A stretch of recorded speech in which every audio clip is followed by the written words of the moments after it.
I know you guys have probably heard it like 15 million times today, but it is raining so incredibly much in California. So incredibly much. And the thing is, people are always complaining. They're like, hey, you know what? That's normal for where I live.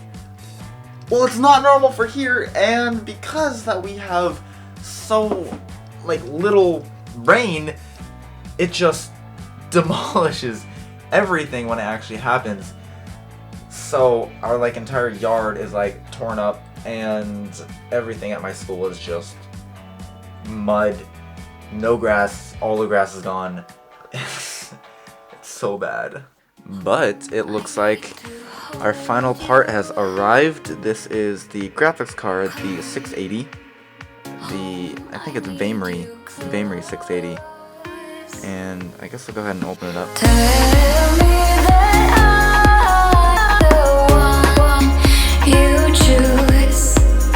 Tell me that Fit in this little tiny box right here. I mean, it doesn't look that tiny, but for a graphics card, this is small. This is tiny. It just comes all in one package. No original packaging, anything like that. It's just it just comes in this thing, and yeah.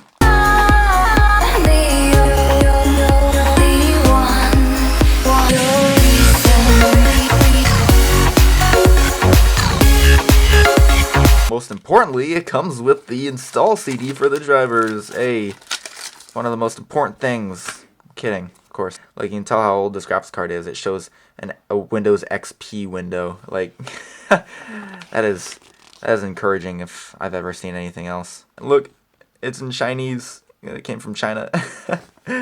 Perfect. I'm so incredibly hyped, but I'm not sure if I'm gonna have time to build it today. I really want to at least start building it. I'm not sure if that's one of those things where I can just start and then stop halfway through, because once you start building a computer, it gets real like you want to finish. So I'm just gonna set that right there on the pile of components, and I might start it tonight. I might, and I'm going to record the build, and it's going to be cinematic. I'm going to film it nice, better than just this vlog. I'm going to insert like little vlog clips like this, but the majority of it is going to be like speed build, kind of cool cinematography type stuff. The amount of boxes underneath my bed has gotten kind of obscene. You can't see, but there's like 10 more back there. And now we're going to be adding this bad boy to the list of whatever, so just get back in there. This is, I don't know, this is some quality stuff right here. Definitely some quality stuff. I'll figure it out eventually. Alright, so what I've decided to do is just build it to test all the parts, and then I'll actually build it this weekend. This way I actually know that the parts work, and probably cover all that up, but I'm just gonna kind of get everything out here and assemble it. I call up the doctor, I asked him if he got a clue. What's wrong with my heartbeat? I'm stumbling like a fool. I'm hooked up on nothing, no promises been made. I can't see the logic, our reasoning fades. Tell me what I should do. Why am I this blue? When my blood is red, you're inside my head. I cannot keep it cool. Breathing in, breathing out. Where's the oxygen? Can't feel the breeze, though I see the leaves trembling in the wind. You got me intoxicated, intoxicated, intoxicated. You're toxic to me.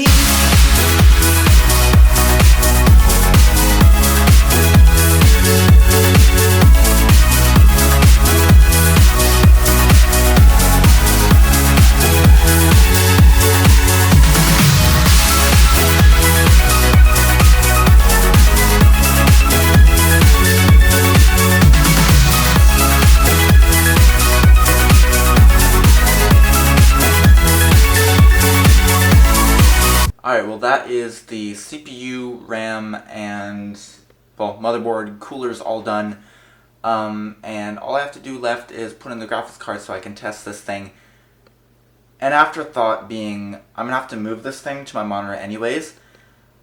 So I might as well just put it in the case. I know I was planning on holding off to do that. I don't know, to spread it out, save me time. But I feel like I could just probably put this in the case real quick and finish up the build right now. So I might just do that. Afterthoughts. But it looks really cool. This is my first time putting 2 CPUs on one board. The only downfall that I would fix next time is I only have 1 DIMM in each pool. And that really kind of ticks me off because I can't make use of dual channel. But these 2 CPUs can talk to each other, so it's not the end of the world, but it's something I probably would have wanted to do better next time. But other than that, we got all the CPU fans. Okay, this was the smallest text. I know it looked pretty big when I zoomed in because I used my zoom lens and then I used my cropping on my sensor to really get in there. But that is some tiny writing. I couldn't really read which header, because there's 2 right there, which header was for the CPU fan and which one was for the chassis, or there's actually a dedicated one for RAM on this board because it's a server board. But yeah, man, that I put this one in the furthest away so it would get as far away from as possible from here. And this one, not all the way at the end, because then it would have interfered with the PCIe. So I put it 1 away, and I just kind of kept everything in blue just to be consistent. And I think that's I'm not sure what that is. I think that's the junction between the 2 CPUs right there, or that might be. I don't know. I really need to read up more about this board, but it does look beautiful. It does look beautiful. Look at this premium test bench right here. So incredibly perfect. Alright, well, I've got the spider. Oh god, this is so disgusting. I cannot wait to cable manage this thing. I've got the spider hooked up. That's the VGA to the monitor, the square monitor of doom. And here's our beast machine of a build so far. And I'm just gonna I have to find where all these are, because I very briefly looked at the manual, but I don't think there's 2 individual 2x4s for the CPUs. It's just 1, and that appears to be right next door to the motherboard. I think they put them all in one place to make it ease of use for building in server environments. So yeah, man, I'm gonna go ahead and hook it up. Where's the oxygen? Can't feel the breeze, though I see the leaves trembling in the wind. You got me.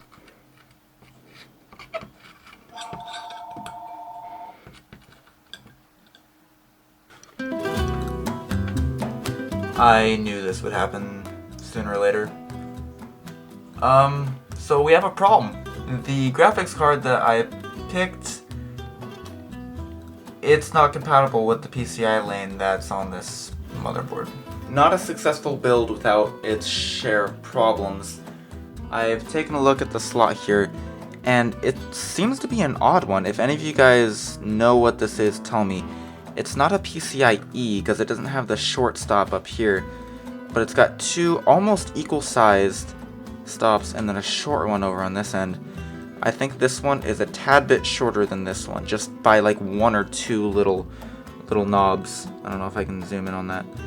It's just short by 1 or 2 little notches, and it doesn't look like it. Yeah, just 1 or 2 little notches right here. So it's an odd one, and I looked at all the variants. It's not PCI X, at least not as far as I know.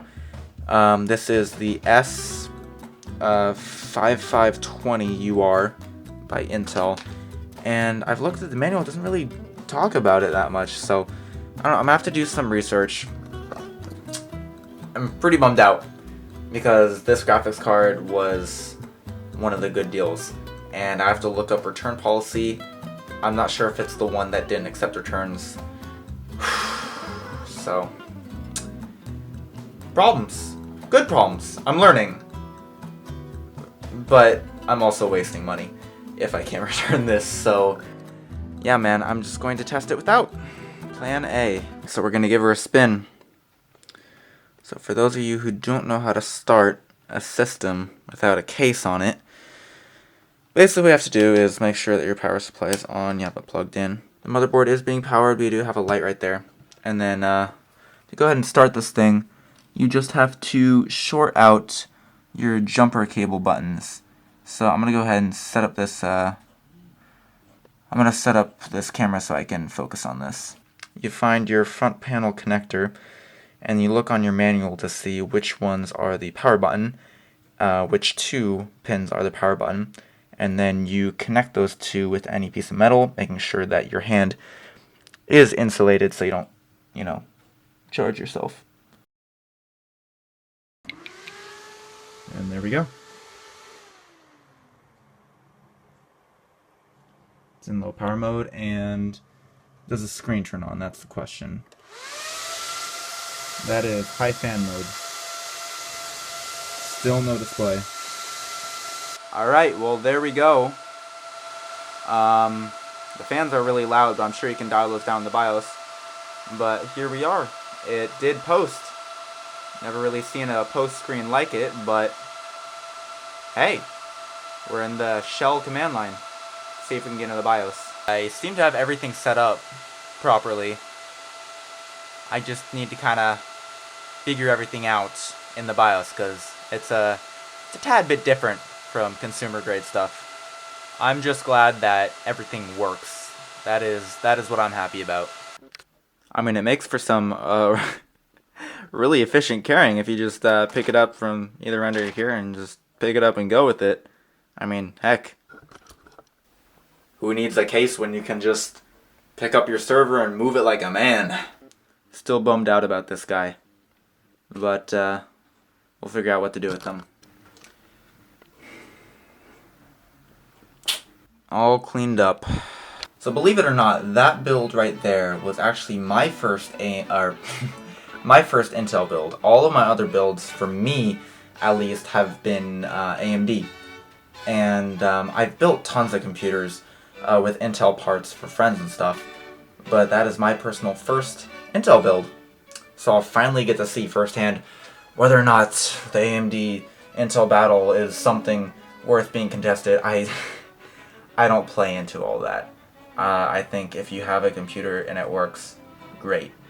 I don't like fanboy over one or the other.